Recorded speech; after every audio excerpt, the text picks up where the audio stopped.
He's a San Francisco Bay Area billionaire who's spent a fortune in the effort to get Donald Trump impeached.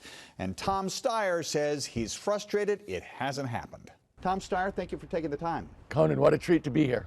So now there's a Republican in the House who says we should go ahead with impeachment. You have members of the Democratic leadership who are saying there should be impeachment proceedings. And you told The Atlantic that, as far as you're concerned, you have won the argument. Oh, goodness gracious, I think I have. And I don't put it down to me. I'd say that the people, we have 8 million people who've signed the petition that we started. I'd say that millions of Americans have won the argument that this president is unfit, that he's corrupt, that he's obstructed justice, and we need to get him out as soon as possible. A critic would say you have won nothing because there's only one person who matters in this entire equation. There will not be impeachment proceedings without your friend or former friend, Nancy Pelosi, signing off. Baloney. The people who matter the most in this are the American people.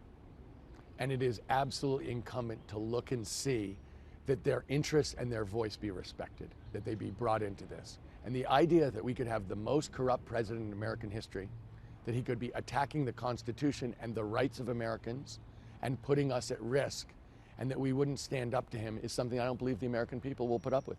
Here's a hypothetical. Let's say you prevail and the House impeaches the president. Majority vote. It goes to the Senate. There's a trial. Impeachment, of course, is an indictment.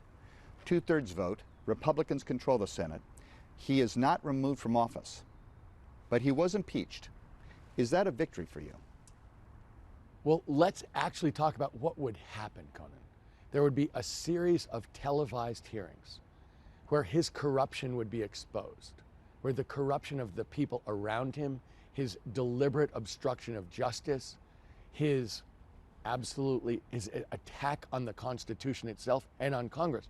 Don't forget, we're watching him attack, disregard, and put down Congress on a daily basis.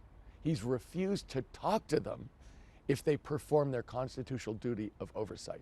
So this whole question about that it would be purely an inside Washington affair with votes in the House and then votes in the Senate ignores the biggest point, which is the American people, that there would be hundreds of millions of Americans glued to the TV set as a series of criminals gets up there and explains what this president has done, how he's broken the law, how he's taken money, how he's obstructed justice, and he's attacked the very country and the people of the United States. You're going to have the first Democratic debate. 20 candidates. 20? It's down to 20? Well, 20, at least 20 at that debate, over 2 days. I know, I'm just teasing. So now you have the presidential cycle is engaged, and you're asking the public to say he has an expiration date on his term. But you know what? We don't care about that. We're going to invest the whole energy of the United States Congress, an entire branch of government, along with the executive branch, into impeachment. And you believe that the American public will say that's worth it? Well, let me say a couple of things. First of all, he has an expiration date on his presidency. If we win, if in fact we want Democrats to show up, then in fact we have to tell the truth and do the right thing.